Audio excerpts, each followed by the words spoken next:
नमो नमः मित्रों, मैं विकास कुमार मिश्र आप सभी का घटना चक्र के ऑनलाइन प्लेटफॉर्म पे हार्दिक स्वागत और अभिनंदन करता हूं। मित्रों, सुपर टेट के इस महासमर में हम लोग फिर से आ गए हैं और 10 नंबर के लिए हम लोग क्या कर रहे हैं, बिल्कुल प्रयासरत हैं। तो आप लोग भी मेरे साथ जुड़ जाइए। और क्या अभी तक आप लोगों ने संज्ञा प्रकरण, संधि, समास, कारक, प्रत्यय चल रहा है, सॉरी उपसर्ग, अव्यय आपने देख लिया है, ठीक है। अब आगे हम लोग बात करें किस पे, प्रत्यय पे, क्योंकि प्रत्यय बहुत ही मुख्य टॉपिक है, ठीक है ना। संस्कृत व्याकरण के अंतर्गत प्रत्यय का बहुत बड़ा योगदान है, क्योंकि किसी भी भाषा में नए शब्दों की आवश्यकता पड़ती है, क्योंकि नए नए शब्द भाव को प्रदर्शित करने के लिए बनाए जाते हैं। और ये कैसे बनाए जाते हैं, ये प्रत्यय और उपसर्गों को जोड़ करके बनाया जाता है। और आपको पता है कि उपसर्ग, मैंने आपको जैसा पढ़ाया था कि उपसर्ग में क्या होता है, तो उपसर्ग शब्दों के पहले लगता है, ठीक है ना। कहा उपसर्गा क्रिया योगी, क्योंकि क्रियाओं के साथ, धातुओं के साथ, ठीक है ना, वो पूर्व में लग करके नए शब्दों का निर्माण करता है, नए पद का निर्माण करता है। वैसे प्रत्यय परश्च, प्रत्यय के लिए क्या, प्रत्यय परश्च, ये बाद में जुड़ता है। कहाँ जुड़ता है, परश्च, प्रत्यय परश्च, ठीक है ना। अगर हम कह देंगे प्रत्यय परश्च, तो प्रत्यय क्या है, तो कहा कि जो बाद में लगकर, किसी भी धातु के बाद में लगकर नए शब्द का निर्माण करे, नए पद का निर्माण करे, वही क्या कहलाता है, तो उसको प्रत्यय कहते हैं, ठीक। प्रत्यय शब्द प्रति उपसर्ग पूर्वक अय धातु में जब प्रति उपसर्ग लगता है और अच प्रत्यय के योग से प्रत्यय शब्द का निर्माण होता है। किसका निर्माण होता है, प्रत्यय शब्द का निर्माण होता है। प्रति उपसर्ग पूर्वक अच धातु से अय प्रत्यय होकर, सॉरी प्रति उपसर्ग पूर्वक अय धातु में अच प्रत्यय होकर के आपका प्रत्यय शब्द सिद्ध होता है, ठीक। तो ये क्या है, थोड़ा सा हिंदी आप लोग देख लीजिए कि जो वर्ण समूह किसी शब्द या धातु में जुड़कर नए अर्थ की प्रतीति कराते हैं, उस वर्ण समुदाय को प्रत्यय कहते हैं, ठीक। ये प्रत्यय शब्द या धातुओं में परश्च, बाद में लगते हैं। क्या, कहाँ लगते हैं, तो बाद में लगकर, अर्थात पीछे लगकर नए अर्थ की प्रतीति कराते हैं, अर्थात नए शब्दों का, नए पदों का निर्माण करते हैं। किस लिए, भावाभिव्यक्ति के लिए, क्योंकि भाषा को सुगठित बनाने के लिए, संगठित करने के लिए और विकसित करने के लिए क्या करते हैं, नित्य नए शब्दों की आवश्यकता पड़ती है। नए शब्दों का निर्माण कैसे किया जाता है, तो कहा उपसर्गों और प्रत्ययों के योग से क्या करते हैं, भाषा में नए नए शब्दों का विनिर्माण किया जाता है, ठीक। तो मुख्य रूप से संस्कृत में 2 प्रकार के प्रत्यय होते हैं। कितने प्रकार के प्रत्यय होते हैं, तो कहा संस्कृत भाषा में 2 प्रकार के से मुख्य रूप से प्रत्यय होते हैं। कौन कौन से, तो कहा पहला कृदंत प्रत्यय और दूसरा है तद्धित प्रत्यय, ठीक। कृदंत, तो कहा कृत आदि प्रत्यय को क्या कृदंत कहा जाता है, तद्धित आदि क्या प्रत्यय को क्या कहा जाता है, तो ये अलग प्रत्यय होता है। यहाँ पे ध्यान रखिएगा, ये जो है वो धातुओं में लगता है। किसमें लगता है, धातुओं में, अर्थात क्रियाओं में। कहाँ पे लगता है, ये क्रियाओं में लगता है, और ये शब्दों में लगता है। शब्द रूप जो नहीं होते, शब्द रूप में जो शब्द रूप आपके बनते हैं, ठीक है ना, राम रामो रामा इत्यादि जो आपके रूप बनते हैं, तो कहा ये जो तद्धित प्रत्यय है, ये संज्ञा और सर्वनाम में लगता है। किसमें लगता है, संज्ञा और सर्वनाम में लगता है। और जो आपका कृदंत प्रत्यय है, तो ये धातुओं में लगता है, क्रियाओं में लगता है, ठीक है। तो कहा कि जो वर्ण समूह किसी शब्द में या धातु में जुड़कर नए शब्द का निर्माण करता है, उसी को प्रत्यय कहते हैं। और ये प्रत्यय 2 प्रकार के हैं, कृदंत प्रत्यय और तद्धित प्रत्यय। पहला प्रत्यय धातुओं से जुड़ता है, क्रियाओं से जुड़ता है, और दूसरा प्रत्यय किससे जुड़ता है, तो कहा संज्ञा और सर्वनाम से जुड़ता है, ठीक मित्रों। तो आपको प्रत्यय समझ में आ गया। चलिए हम आगे बढ़ते हैं। फिर उसके बाद, हाँ, यहाँ पे आपको लिखा हुआ है धातु के अंत में लगने वाले प्रत्यय। देखिए, कुछ प्रत्यय ऐसे होते हैं जो धातुओं के अंत में लगते हैं, और कुछ प्रत्यय ऐसे होते हैं जो कि शब्दों के अंत में लगते हैं। किसके अंत में लगते हैं, शब्दों के अंत में लगते हैं, ठीक। तो देखिए यहाँ पे लिखा है कि धातु के अंत में लगने वाले प्रत्यय, तो कहा कृदंत प्रत्यय, तिंगंत प्रत्यय। पहले देखिए कृदंत प्रत्यय के अंतर्गत कुछ कौन कौन से प्रत्यय आते हैं, तो कहा त्वा, ल्यप, तुमुन, तब्यत, अनियर आदि प्रत्यय, बहुत सारे प्रत्यय होते हैं। तिंगंत, तो तिंगंत, तिप्त, झी आदि 18 प्रत्यय होते हैं, ठीक। ये क्या होते हैं, ये धातु के अंत में लगते हैं। कहाँ पे लगते हैं, तो धातु के अंत में। धातु के अंत में लगने वाले दो प्रत्यय, पहला कृदंत प्रत्यय, दूसरा तिंगंत। तिंगंत क्या होता है? तो कहा तिंगंत 18 प्रत्यय होते हैं। कितने प्रत्यय होते हैं? 18 प्रत्यय होते हैं। और ये क्या करते हैं? ये धातु रूप का निर्माण करते हैं। किसका निर्माण करते हैं? धातु रूप। आप लोग जानते हैं धातु रूप क्या? जैसे भवति भवतः भवन्ति, भवसि भवथः भवत्, भवामि भवावः भवामः। तो भू धातु में क्या है? भू धातु में जब हम तिंग प्रत्यय जोड़ते हैं, क्या जोड़ते हैं? जब हम तिंग प्रत्यय जोड़ते हैं तब आपका भवति भवतः भवन्ति इत्यादि रूप बनता है। ठीक, तो कहा कि 9 परस्मयी पदी, परस्मयी पदी और 9 आत्मनेपदी। 9 क्या है?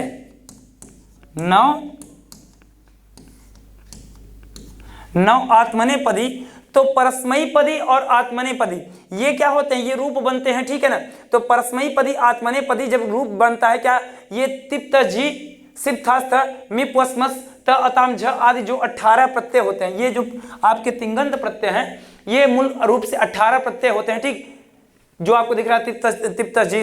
ठीक, तो इस तरह से ये 18 प्रत्यय जुड़ते हैं भू आदि धातुओं के साथ, अर्थात 9 परस्मयी पदी और 9 आत्मनेपदी रूप बनता है। क्योंकि आपको पता है कि प्रथम पुरुष, मध्यम पुरुष, उत्तम पुरुष करके, ठीक है ना, एक वचन, द्विवचन, बहुवचन, ठीक इस तरह से करके आपका जब रूप बनता है, ठीक, तो इतना मतलब कि 9 परस्मयी पदी और 9 आत्मनेपदी। ठीक, तो इस तरह से आपके ये तिंगंत, तिंग प्रत्यय किसके अंत में लगते हैं? तो कहा धातुओं के अंत में धातु रूप बनते हैं। ठीक, भवति भवतः भवन्ति इत्यादि। ठीक, करोति कुर्तः कुर्वन्ति। ठीक है, इस तरह से। और कृदंत आप लोग जानते हैं, कृदंत प्रत्यय त्वा, ल्यप, तुमुन, तब्यत, अनियर आदि जो प्रत्यय हैं वो कृदंत कहलाते हैं। तिंगंत, तिप्त जी आदि 18 प्रत्यय तिंगंत कहलाते हैं। ये प्रत्यय मित्रों कहाँ लगते हैं? तो कहा धातुओं के अंत में लगते हैं। कहाँ पे लगते हैं?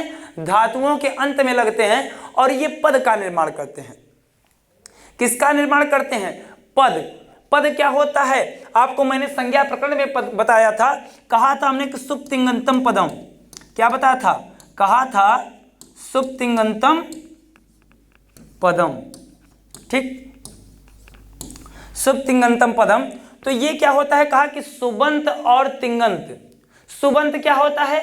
सुबंत भी पद बनाता है और तिंगंत भी पद बनाता है। देखिए यहाँ पे सुबंत लिखा हुआ है, सुबंत प्रत्यय सु और जस आदि 21 प्रत्यय। देखिए जो आपके रामः रामौ रामः, रामम रामौ रामान, रामेण रामाभ्याम रामैः, रामाय रामाभ्याम रामेभ्यः, रामात रामाभ्याम रामेभ्यः, रामस्य रामयोः रामाणाम, रामे रामयोः रामेषु। ठीक, इस तरह के जो आपके क्या हैं, आपके जो प्रथमा से लेकर सप्तमी विभक्ति तक जो एक वचन, द्विवचन, बहुवचन तक के रूप बनते हैं। ठीक है ना?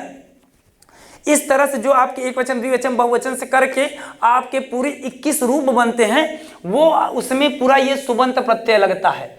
सु और जस, अम और सस, टाभ्याम भिस, इस तरह से करके पूरे आपके 21 प्रत्यय होते हैं जिन्हें सुबंत प्रत्यय कहा जाता है। ये प्रत्यय लग करके, ठीक है ना, राम रामः रामः इस तरह का रूप सिद्ध करते हैं। ये सुबंत प्रत्यय होते हैं, ये सुप कहलाते हैं।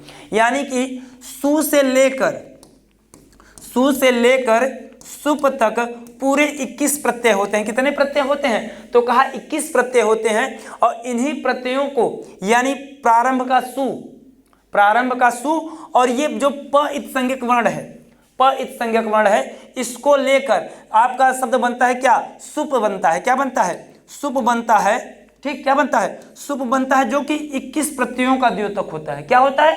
21 प्रत्ययों का द्योतक होता है। इन्हीं को सुबंत कहा जाता है। क्या कहा जाता है? सुबंत। अर्थात कि प अंत में हो जिसके, प जिसका इत संज्ञक हो, ठीक है ना, सुप, सुबंत। ये 21 प्रत्यय है। और ये किसका निर्माण करते हैं? पद का निर्माण करते हैं। किसका निर्माण करते हैं? पद का निर्माण करते हैं। इसी तरीके से है सुप्तिंगंतम। ठीक, कि तिंगंत भी प्रत्यय है। क्या है? प्रत्यय है। ये धातुओं के अंत में लगता है। कहाँ लगता है? क्रियावाची जो धातुएं हैं, उन क्रियावाची जो धातुएं होती हैं उनके अंत में लगता है। ये 18 होते हैं। कितने होते हैं? 18 होते हैं। तिप तजी सिप थास्थ मिप वस्मस, ठीक, त अताम झ, ठीक, इस तरह से करके पूरे आपके 18 प्रत्यय होते हैं और ये क्रियावाची धातुओं का निर्माण करते हैं, जैसे 9 परस्मैपदी और 9 आत्मनेपदी। कहा कि भवति भवतः भवन्ति इत्यादि इस तरह से करके 9 परस्मैपदी और 9 आत्मनेपदी, ठीक। तो कुल मिलाकर के ये 18 प्रत्यय जुड़ करके किसका निर्माण करते हैं, तो पद का निर्माण करते हैं। अर्थात कि ध्यान रखिएगा, संस्कृत में एक आभणक मतलब कि प्रसिद्ध है। आभणक कहा जाता है कि जैसे कि कोई उक्ति हो, ठीक है ना, कोई बात जो जिसे होता है उसको आभणक कहा जाता है कि बिना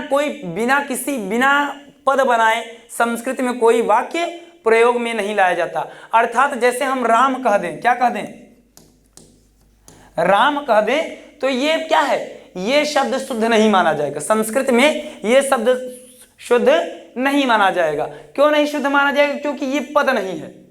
क्या नहीं है, ये पद नहीं है। जब तक कि इसमें क्या है, जब तक इस राम में सुबंत सुप्रत्यय नहीं लगाया जाएगा, अर्थात सुप्रत्यय नहीं लगाया जाएगा, तब तक ये क्या होगा, यह शुद्ध नहीं माना जाएगा।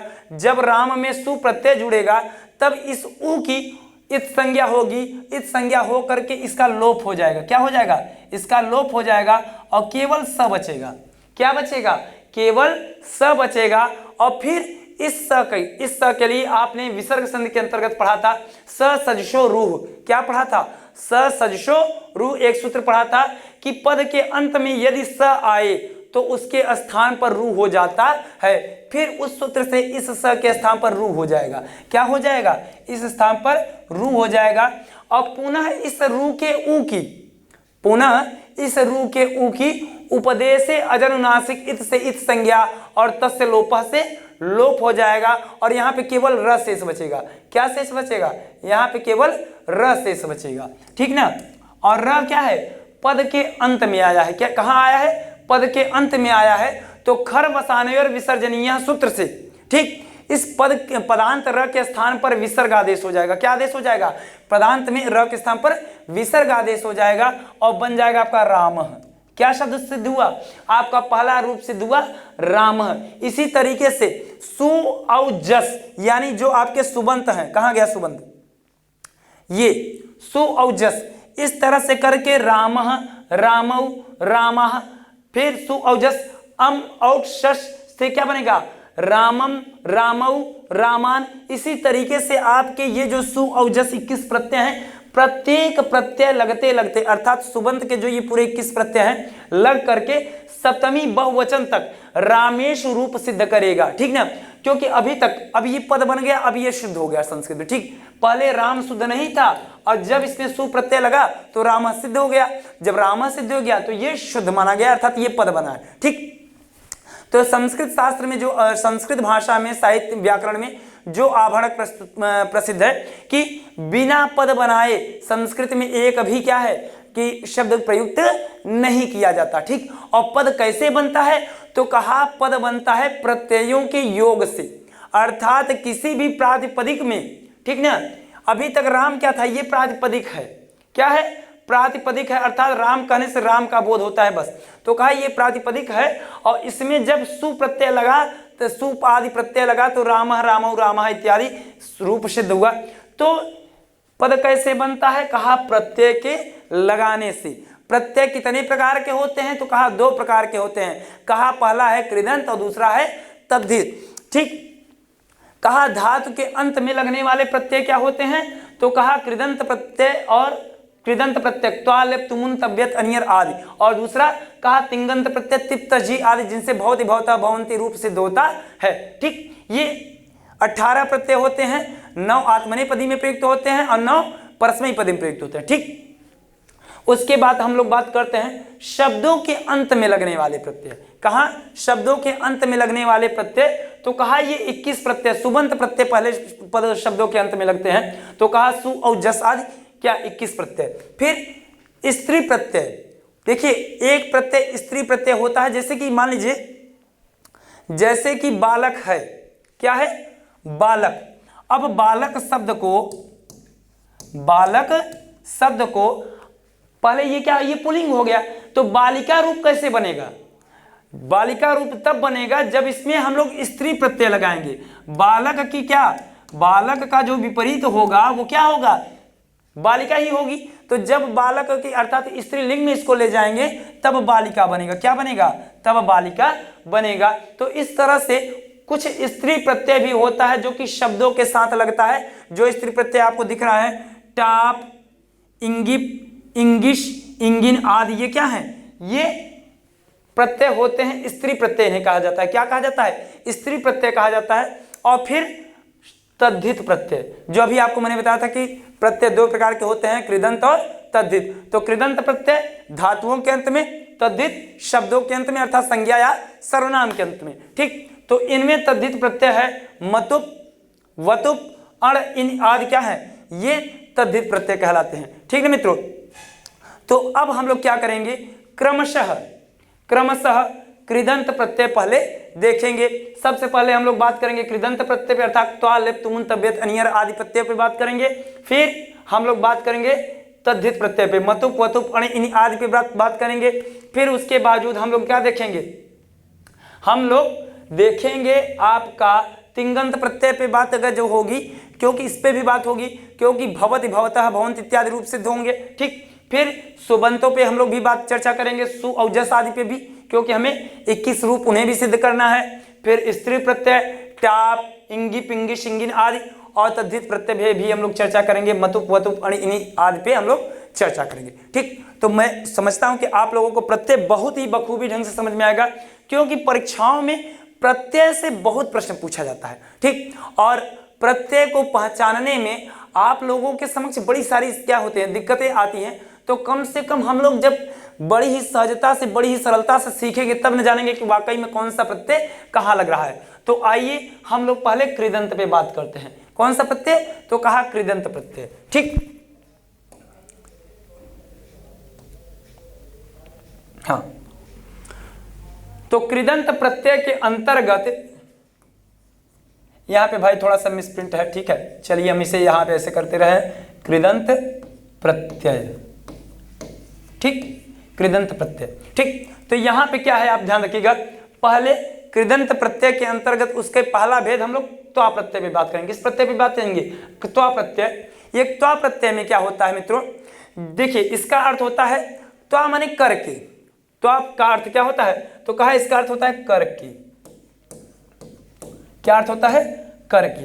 कहने का भाव ये है कि एक त्वा प्रत्यय कहां लगता है? तो कहा एक क्रिया के वर्तमान काल में अगर कोई क्रिया हो रही हो, ठीक है ना, एक वर्तमान काल क्या काल है, बस क्रिया होती है, बस ये समझिए।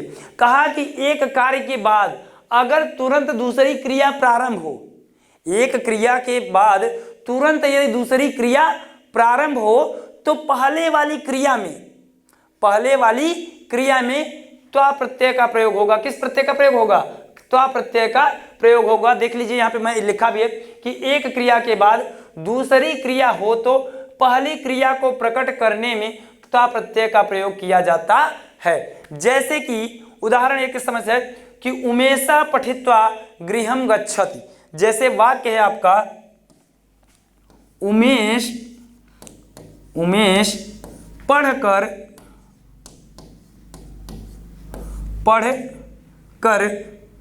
घर जाता है।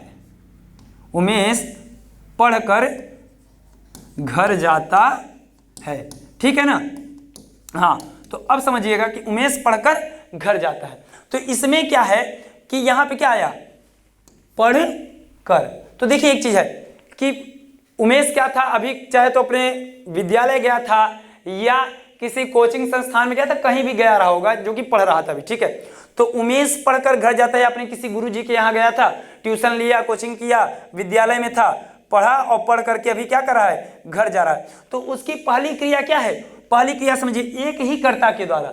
जब एक ही कर्ता के द्वारा एक क्रिया करने के बाद तुरंत दूसरी क्रिया की जाए तो पहली वाली क्रिया के संपादन में, ठीक है ना, प्रकट करने के लिए, पहली क्रिया को प्रकट करने के लिए, बतलाने के लिए त्वा प्रत्यय का प्रयोग किया जाता है। किस प्रत्यय का? तो त्वा प्रत्यय का प्रयोग किया जाता है। जैसे उमेशा पठित्वा गृहं गच्छति, उमेश पढ़कर घर जाता है। तो इसमें उमेश की पहली क्रिया क्या है? पढ़कर।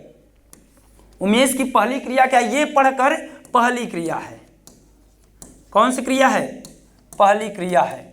इसमें क्या किया है उमेश ने? इसमें अपने पहला कार्य क्या था? उसका पढ़ना था। तो उमेश के द्वारा अपनी पहली क्रिया पूरी कर ली गई है, अर्थात उस दिन का जितना समय था, 1 घंटा 2 घंटा या जितना भी उसका टाइम रहा होगा, उसके पास समय रहा होगा, तो उतने समय तक उसने क्या किया? अध्ययन कार्य कर लिया। अध्ययन कार्य करने के उपरांत वह क्या कर रहा है? अब अपनी दूसरी क्रिया प्रारंभ कर रहा है, अर्थात घर जाता है। तो कहा उमेश पढ़कर घर जाता है। तो इसकी पहली क्रिया क्या थी? पढ़ने की क्रिया पहली क्रिया, दूसरी क्रिया घर जाने की, उमेश की दूसरी क्रिया। ठीक है, तो यहां पर जब इसका हम अनुवाद बनाएंगे तो क्या बनाएं? कहा उमेशः, यहां अनुवाद जो बना कि उमेशः पठित्वा गृहं गच्छति। ठीक ना? तो यहां पे देखिएगा पठ धातु में क्या, किसमें? कहा पठ धातु में, यहां पठ धातु में त्वा प्रत्यय लगा। क्या लगा? त्वा प्रत्यय लगा। अब त्वा में ध्यान रखिएगा, पठति पठता रूप चलता है, आपको जानते हैं क्या चलता है? पठति पठतः पठन्ति। तो यहां पर ध्यान रखिएगा, तो क्या रूप बना? त्वा प्रत्यय जब त्वा प्रत्यय लगा तो यहां पे आपका जो रूप बना वो क्या बना? वो बना पठित्वा। तो उमेशः पठित्वा गृहं गच्छति, अर्थात उमेश पढ़कर घर जाता है। आई बात समझे? तो त्वा प्रत्यय कहाँ लगता है? तो कहा कि एक क्रिया के बाद यदि तुरंत दूसरी क्रिया प्रारंभ की जाए तो पहली क्रिया को प्रकट करने के लिए त्वा प्रत्यय का प्रयोग किया जाता है। ठीक, आइए आगे बढ़कर के और इसके उदाहरणों के माध्यम से और समझते हैं, देखते हैं। देखिए त्वा प्रत्यय में, त्वा प्रत्यय के क की लशक्व तद्धिते एक सूत्र होता है। संस्कृत में एक सूत्र होता है व्याकरण में, लशक्व तद्धिते, जो कि क्या करता है? लश क की क्या इत संज्ञा करता है? लशक्व तद्धिते सूत्र से इत संज्ञा। त्वा प्रत्यय के क की लशक्व तद्धिते सूत्र से इत संज्ञा, और तस्य लोपः, किससे? तस्य लोपः एक सूत्र होता है, तस्य लोपः सूत्र से इस क की, यानी ये जो क है, इस क की लशक्व तद्धिते सूत्र से इत संज्ञा हुई। और आप लोग जानते हैं कि जिसकी इत संज्ञा होती है उसका लोप हो जाता है। किस सूत्र से लोप होता है? तो कहा तस्य लोपः सूत्र से लोप होता है। ठीक है ना? तस्य लोपः सूत्र से लोप होकर केवल त्वा शेष बचता है। क्या शेष बचता है? त्वा शेष बचता है। ठीक है ना? कुछ विशेष धातुओं में इत का आगम होकर, किसका आगम होकर? इत का आगम होकर के, आगम आप लोग जानते हैं, क्या जानते हैं आगम क्या होता है? तो देखिए क्या होता है आगम, संस्कृत शब्द में बना है ना, स का आगम हुआ है, सम उपसर्ग पूर्वक क्री धातु और सुट आगम, अर्थात स सुट आगम, स का आगम करके हम लोग संस्कृत शब्द बनाते हैं। वैसे ही कुछ धातुओं में इत का आगम करके, इत का आगम होकर इत्वा बनता है। जैसे पठ धातु में त्वा प्रत्यय लगा तो इत्वा रूप बना ना, पठित्वा। तो वैसे पठ आदि कुछ विशेष धातुओं में क्या होता है? इत आगम करके पठित्वा रूप बनता है। जैसे क्री धातु में, क्री धातु में जब त्वा प्रत्यय लगा, तो त्वा प्रत्यय लगा तो ध्यान रखिएगा, लशक्व तद्धिते सूत्र से, किस सूत्र से? लशक्व तद्धिते सूत्र से इस क की इत संज्ञा, इस क की इत संज्ञा, और तस्य लोपः से लोप हो गया। किसका लोप हो गया? इस क का लोप हो गया। आपके पास क्या शेष बचा? तो सिर्फ मात्र त्वा शेष बचा। क्या शेष बचा? त्वा शेष बचा। अब यहाँ पे क्या है? क्री है। क्या शेष बचा है? क्री शेष बचा है, और इधर क्या बचा है? त्वा। तो क्या बनेगा? कृत्वा, मतलब करके। ठीक, इसी तरीके से दा धातु है। कौन सी धातु है? दा धातु है। एक चीज और जान लीजिए कि धातु का जो चिन्ह होता है, किसका? धातु का जो चिन्ह होता है ये करणी की तरह होता है, ऐसे। ठीक, ये जैसा करणी बनी है, ठीक है ना, इस करणी की तरह इसका चिन्ह होता है, ऐसे। ठीक, अगर मान लीजिए कि कहीं पर आपको ये चिन्ह दिखे, कौन सा? ये करणी वाला अगर चिन्ह लगे तो ये जान लीजिए कि ये धातु का चिन्ह है। किसका चिन्ह है? धातु का चिन्ह है। ठीक, तो कहा कि दा धातु में त्वा प्रत्यय लगा, त्वा प्रत्यय लगा, तो पुनः हम लोग वैसे ही सीखेंगे। कैसे? कि इस क की लशक्व तद्धिते सूत्र से क्या?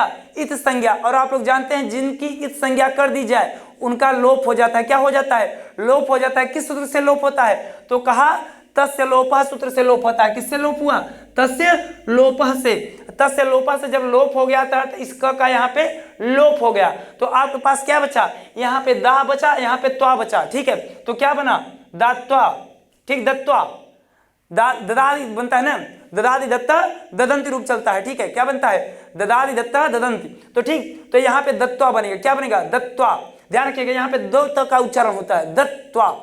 आप देखिए उच्चारण कीजिए दत्वा का, तो द पहले निकलेगा, फिर आधा त क्या निकलेगा? फिर आधा त, दत्वा। ठीक, 2 बार त। ठीक, तो इसलिए आपको बना दत्वा। ठीक, अगला देखिए, पा धातु से त्वा प्रत्यय, पुनः लशक तद्धिते से क्या किए?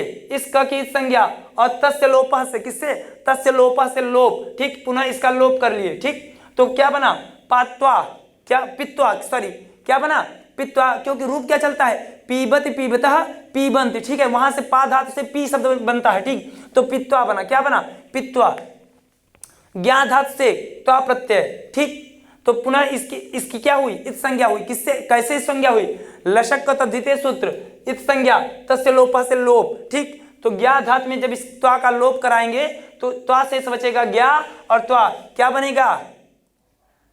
समझ में आ रहा है ना? हाँ, तो क्या बनेगा? ज्ञात्वा। क्या रूप बनेगा? ज्ञात्वा। यहां से ज्ञान लिया, यहां से त्वा, ज्ञात्वा। इसी तरीके से जी, क्या? जी धातु है। जी मतलब क्या होता है? जीतना। देखिए, क्री करना धातु होता है, दा देना धातु। ठीक है, पा पीना धातु, पीबत पीबतः पीबंत। ठीक, उसके बाद ज्ञा जीतना। ठीक, सॉरी, ज्ञा मतलब जानना होता है। ज्ञा धातु क्या होता है? ज्ञा का मतलब जानने के अर्थ में होता है।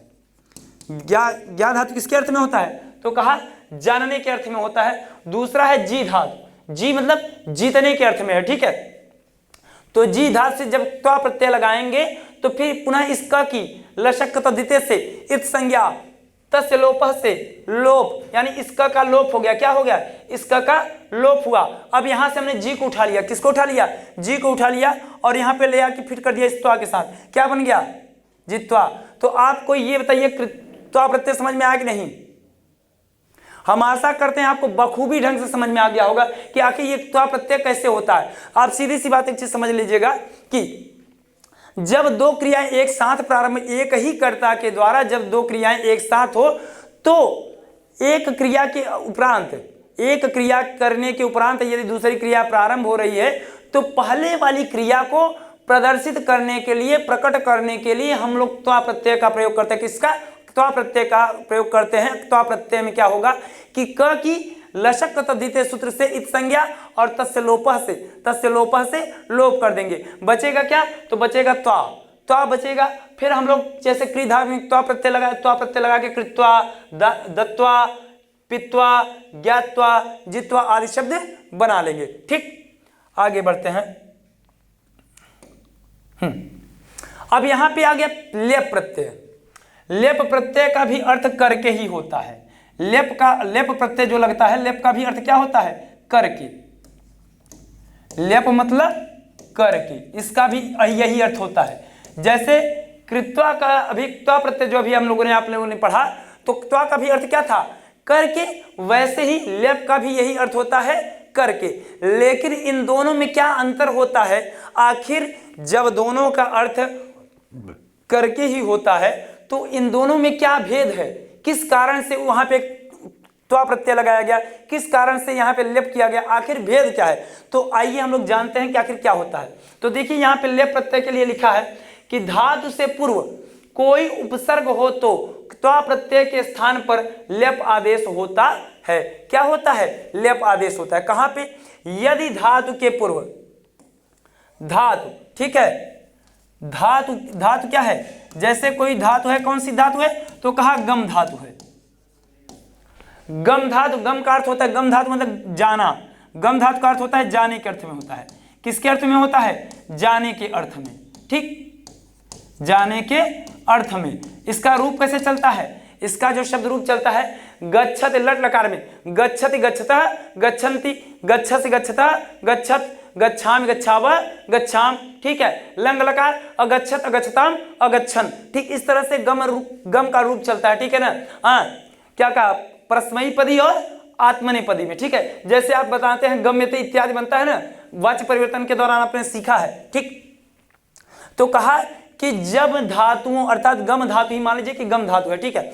तो कहा जब धातु से पूर्व, इस धातु से पूर्व कोई उपसर्ग आ जाए, क्या आ जाए, उपसर्ग आ जाए, तो अभी तक जैसे कि हम लोगों ने क्या बनाया था, जैसे हमने अभी तक दा धातु में त्वा प्रत्यय लगाया था, दत्वा इत्यादि बनाया, पा धातु में त्वा प्रत्यय लगाया तो पित्वा आदि बनाया, उसी तरीके से अगर अभी तक वहां पे क्या था, उपसर्ग नहीं लगा था, वहां पे सिर्फ धातु था और प्रत्यय, ठीक। लेकिन कहा इसने लेप प्रत्यय में क्या कह रहा है, कहता है कि यदि धातु से पहले, किससे पहले, इस धातु से पहले, मान लीजिए गम धातु से पहले अगर कोई उपसर्ग लग जाता है,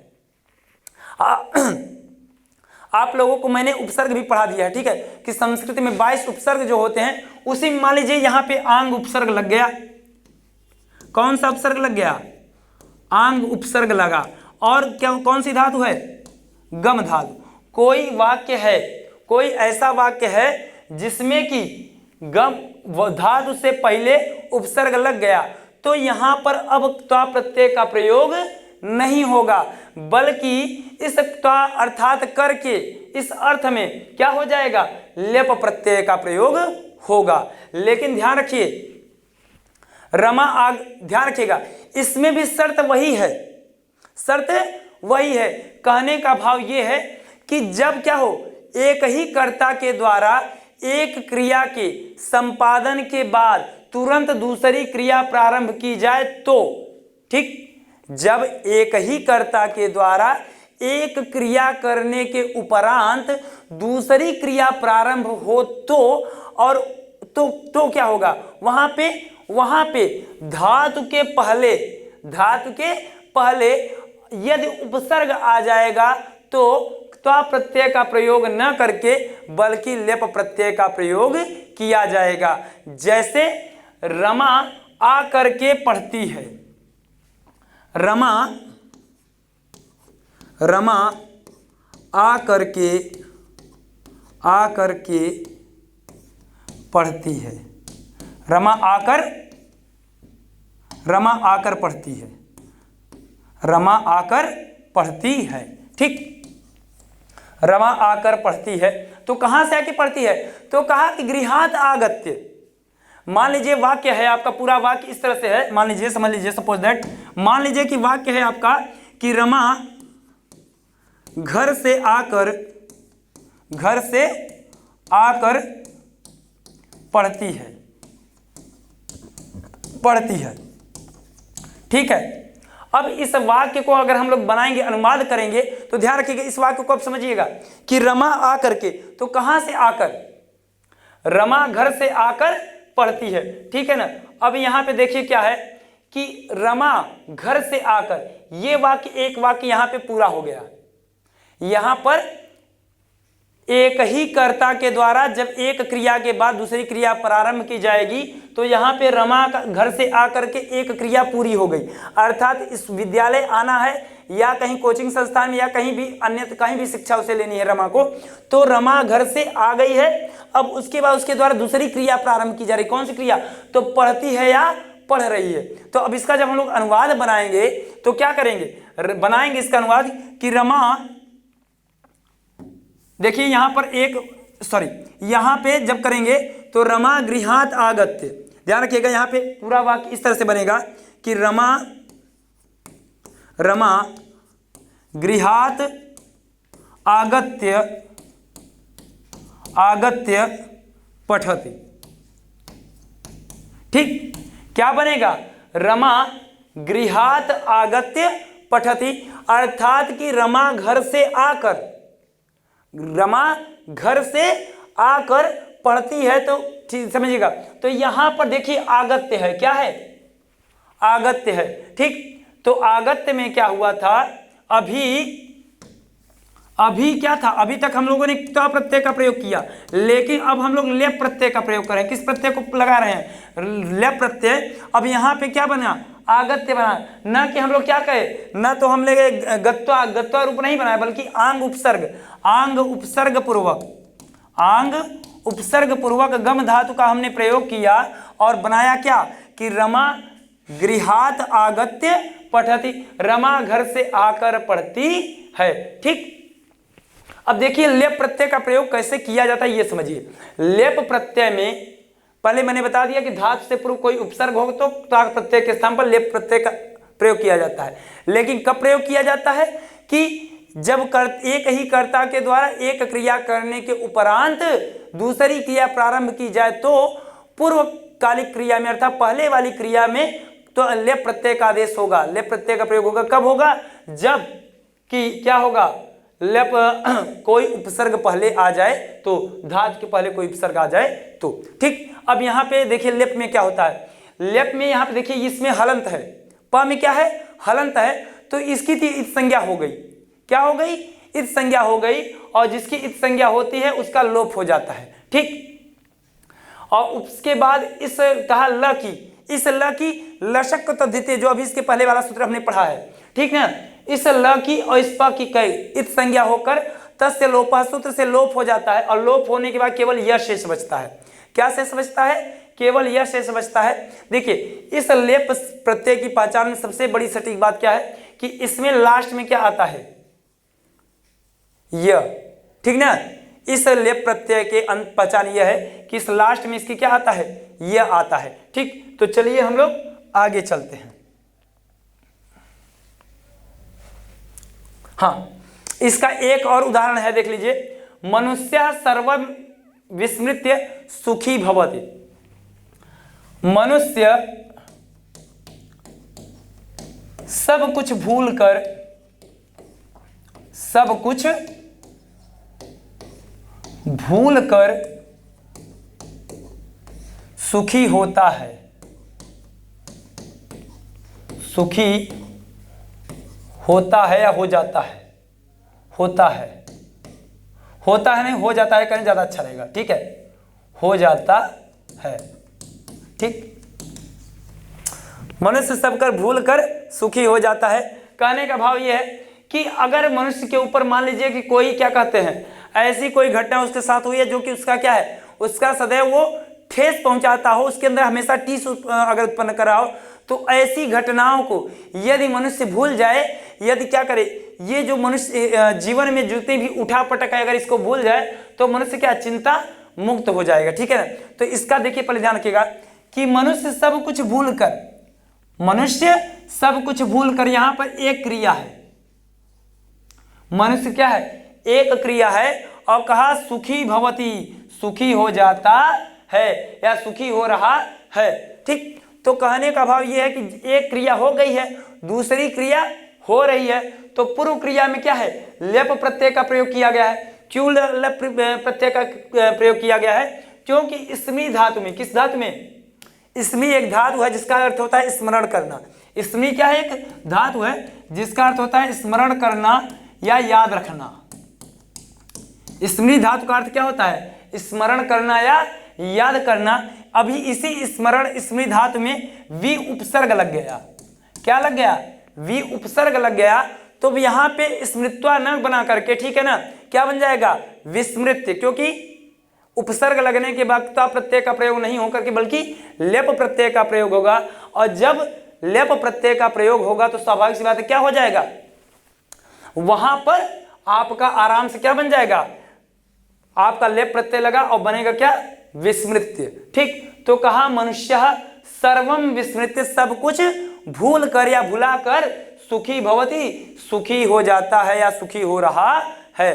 तो देखिए हम लोग क्या करते हैं, इस साइड आपके पूरे उपसर्ग हैं, इस साइड आपके धातु हैं, यहाँ पे लेप प्रत्यय की तालिका बनी हुई है, और उसके बाद प्रत्ययांत रूप आपके ये बन रहे हैं। आप लोग थोड़ा सा इस पे गौर करिए, देखिए कि कौन से क्या क्या बन रहा है। तो कहा अनुपसर्ग पूर्वक भू धातु में लेप प्रत्यय लगेगा तो क्या बनेगा, अनुभूय।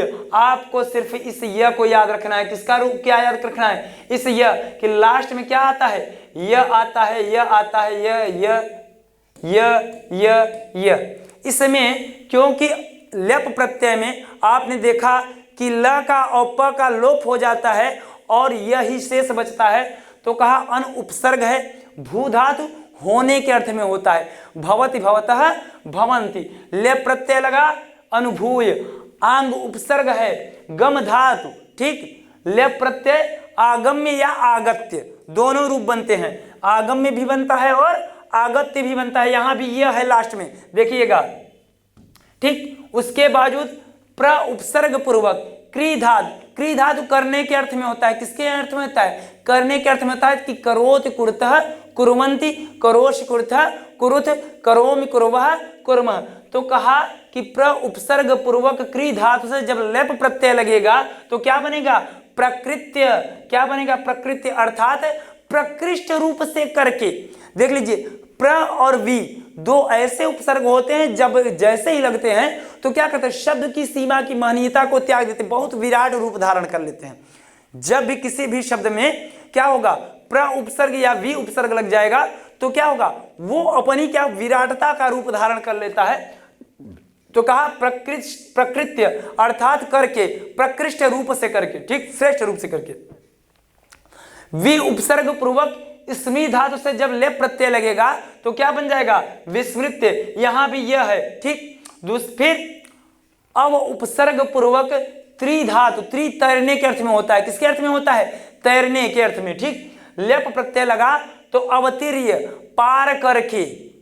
मान लीजिए कोई तालाब है तो कोई क्या कर रहा है, तैर करके पार जा रहा है, ठीक है ना। तो कहा अव उपसर्ग पूर्वक त्रि धातु लेप प्रत्यय अवतीर्य, पार करके, ठीक, तैर कर पार करके। इसका अर्थ क्या हो जाएगा, तैर कर पार करके, ठीक है ना। उप उपसर्ग पूर्वक भुज धातु से जब लेप प्रत्यय लगेगा तो क्या होगा, उपभुज्य, क्या रूप बना, उपभुज्य, जिसका अर्थ क्या हुआ, भोजन करके। क्या अर्थ हुआ, भोजन करके। इसी तरीके से फिर आपका पुनः उप प्रत्यय लगा, यहां पे ये नहीं रहेगा भाई, हलंत नहीं रहेगा, गलती से वो हो गया है, ठीक है। तो कहा उप उपसर्ग पूर्वक लभ धातु से जब लेप प्रत्यय हुआ तो क्या बना, उपलभ्य अर्थात प्राप्त करके। उपलभ्य कहते हैं ना कि हमारे पास उपलभ्य से ही उपलब्ध शब्द बना है, उपलब्ध से ही आपका उपलब्ध शब्द बना है कि मेरे पास यह सामान उपलब्ध है, अर्थात क्या है, प्राप्त है, ठीक है। चलिए हम लोग आगे बढ़ते हैं।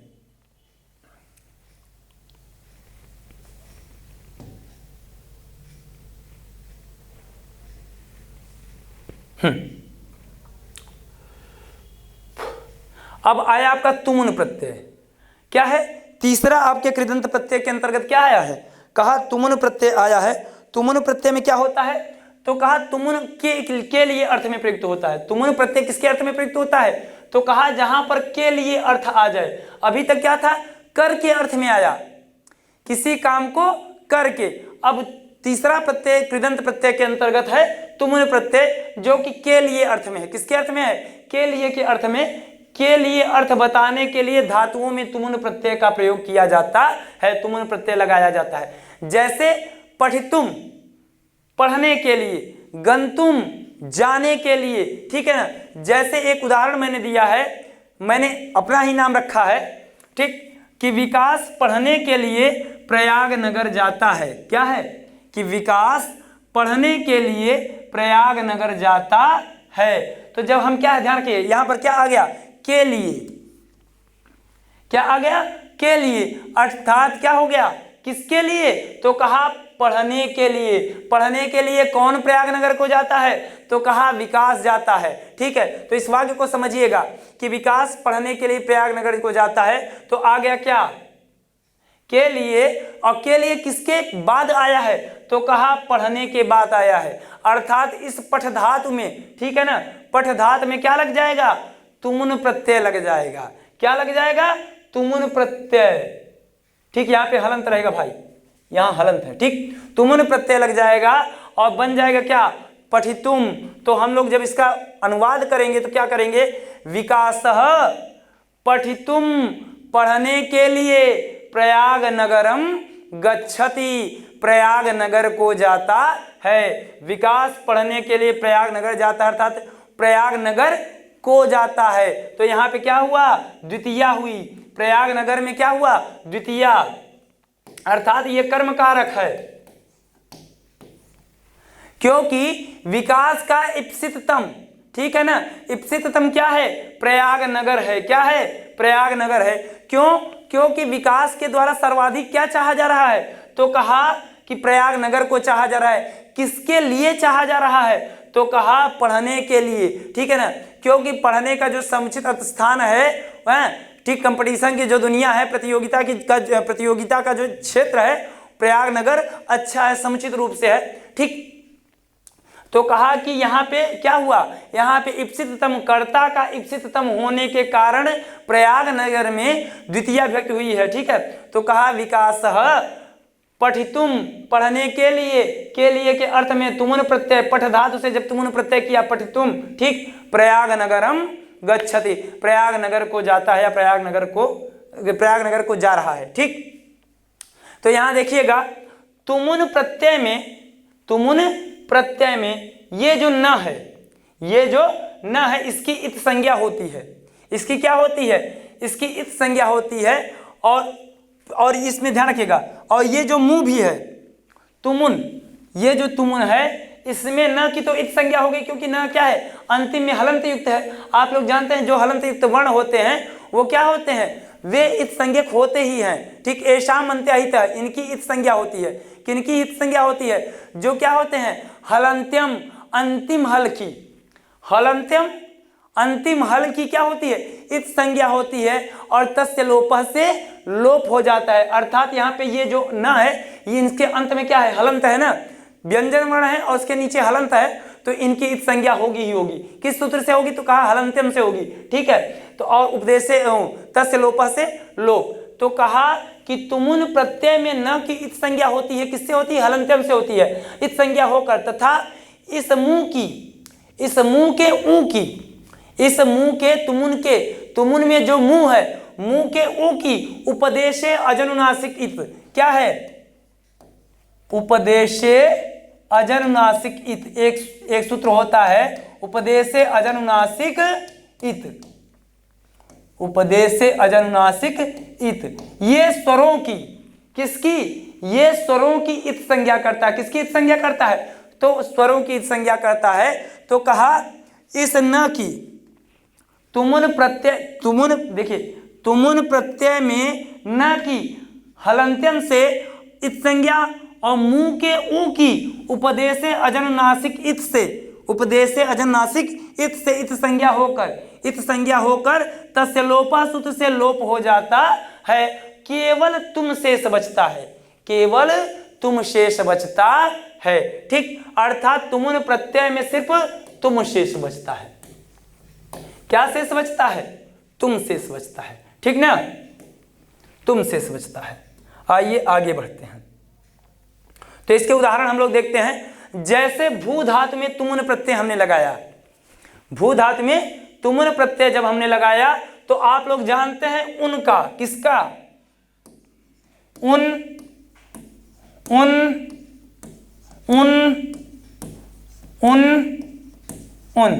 इनका तो पहले ही लोप हो गया है। क्या हो गया है? लोप हो गया।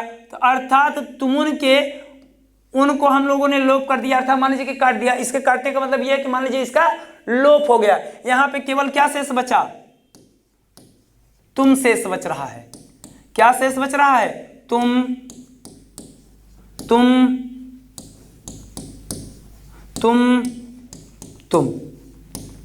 अर्थात कहने का भाव है भू धातु में जब हमने तुम लगाया, तुमुन प्रत्यय मतलब जब हमने तुम लगाया, तो क्या बचेगा?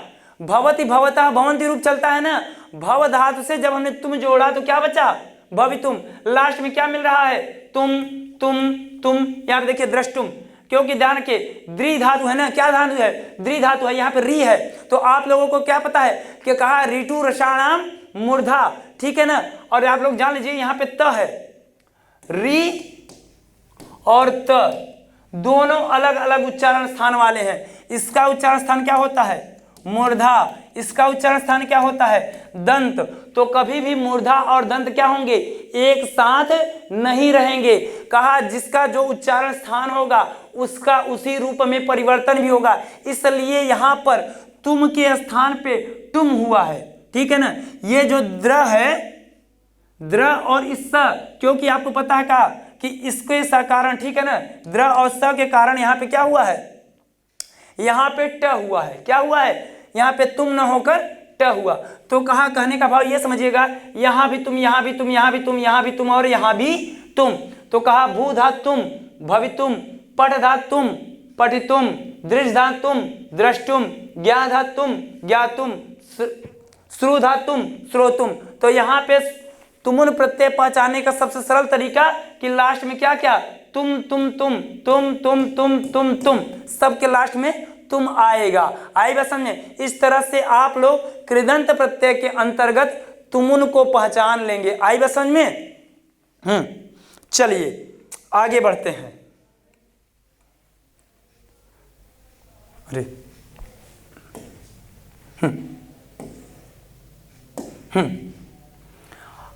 अब हम लोग देखते हैं यत प्रत्यय। क्या देखते हैं? यत प्रत्यय। ठीक, यत प्रत्यय के अर्थ में भी क्या है, चाहिए या योग्यता अर्थ में यत प्रत्यय का जो प्रयोग होता है वो चाहिए या योग्यता अर्थ में। मान लीजिए कि हमें चाहिए, कोई भी सामान है, चाहिए या योग्यता अर्थ में यत प्रत्यय का प्रयोग किया जाता है। किसका प्रयोग किया जाता है? यत प्रत्यय का। देखिए, चाहिए योग्यता अर्थ बताने के लिए यत प्रत्यय का प्रयोग किया जाता है। यत में त की इत संज्ञा, और त की इत संज्ञा किससे होती है? हलंत्यम से। किससे? हलंत्यम से। अंतिम हल की क्या होगी? इत संज्ञा, और तस्य लोप से लोप होकर के केवल यह शेष बचेगा। क्या शेष बचेगा? केवल यह शेष बचेगा। और आप लोग जान लीजिए कि यत प्रत्यय पुल्लिंग, स्त्रीलिंग और नपुंसकलिंग तीनों लिंगों में बनता है इसके रूप। किससे? यत प्रत्यय जो चाहिए योग्यता अर्थ में होता है, यह तीनों लिंगों में इसका रूप बनता है। तो कहा ची, चुनने अर्थ में। ची मतलब चुनना, ची धातु से, चुनना धातु से यत प्रत्यय जब लगाएंगे तो नपुंसक लिंग में चेयम। ध्यान रखिएगा, नपुंसक लिंग में हमेशा अंतिम में म आता है। अंतिम में क्या क्या आता है? म, और वो भी हलंत युक्त। नपुंसक लिंग का कोई भी शब्द होगा, चाहे कलमम, ठीक है, फलम, जलम, ठीक है, पुस्तकम, फलम, कुछ भी कोई भी शब्द होगा तो जान लीजिए कि नपुंसक लिंग में वही शब्द होगा जिसके अंत में क्या होगा? म होगा। ठीक है, कुछ ऐसे शब्द होंगे जो कि आपको अगर मन मिले, बहु मुश्किल के शब्द ऐसे होंगे, नहीं तो सामान्यतया क्या होगा, जहां भी मिलेगा ये म, अगर नपुंसक लिंग है तो उसमें के अंत में म शब्द मिलेगा। ठीक, ची मतलब चुनना, चुनना अर्थ से ची धातु से जब यत प्रत्यय लगाएंगे तो नपुंसक लिंग में चेयम, पुल्लिंग में चेयः और अंतिम में क्या, स्त्रीलिंग में चेया बनेगा। यह शेष बचता है, केवल क्या शेष बचता है? केवल यह शेष बचेगा और यह आपको अंतिम में दिखेगा। यहाँ य अर्थात इसको नपुंसक लिंग बनाने के लिए इसके अंतिम में म जोड़ा गया है, नहीं तो यह आपको शेष मिल रहा है। देख लीजिए, चाहे यहाँ भी पुल्लिंग में भी यह दिख रहा है, स्त्रीलिंग में भी आपको देख लीजिए, स्त्रीलिंग में भी आपको यह मिल रहा है। स्त्रीलिंग क्या होता है? आ की मात्रा लगा दिया जाता है, ठीक है ना। जैसे बालक है तो बालिका या बाला, बाल शब्द है तो बाला, ठीक है। तो यानी कि यहाँ पर स्त्रीलिंग बनाने के लिए यहाँ पे या जोड़ा गया है। तो कहा ची धातु से यत प्रत्यय, तो कहा ची धातु से जब यत प्रत्यय हम लोग लगाते हैं तो चेयः, चेयम, चेया, पा धातु से, कहा पा धातु से जब हम यत प्रत्यय, पा मतलब पीना अर्थ होता है, पा धातु से यत प्रत्यय लगाएंगे तो नपुंसक लिंग में पेयम, पुल्लिंग में पेयः, स्त्रीलिंग में पेया, दा मतलब देना, दा धातु से जब यत प्रत्यय लगाएंगे तो देयम, देयः, देया, देया किसमें बनता है? तो कहा स्त्रीलिंग में बनता है। फिर भी धातु, भी मतलब डरना अर्थ होता है, भी मतलब डरना, भी धातु से जब यत प्रत्यय लगाएंगे तो भेय, भेयम, भेया, भेया, ठीक है, भेयम, भेयः, भेया, ठीक। उसके बाद लभ धातु से जब यत प्रत्यय लगाएंगे, इससे लभ मतलब क्या? प्राप्त करना, ठीक।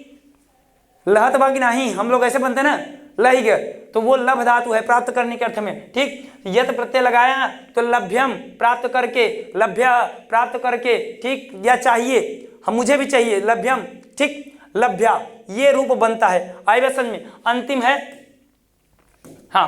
फिर देख लीजिए, और शक धातु है क्या? शक मतलब क्या होता है? सकने के अर्थ में, जैसे कि मैं ये काम कर सकता हूं।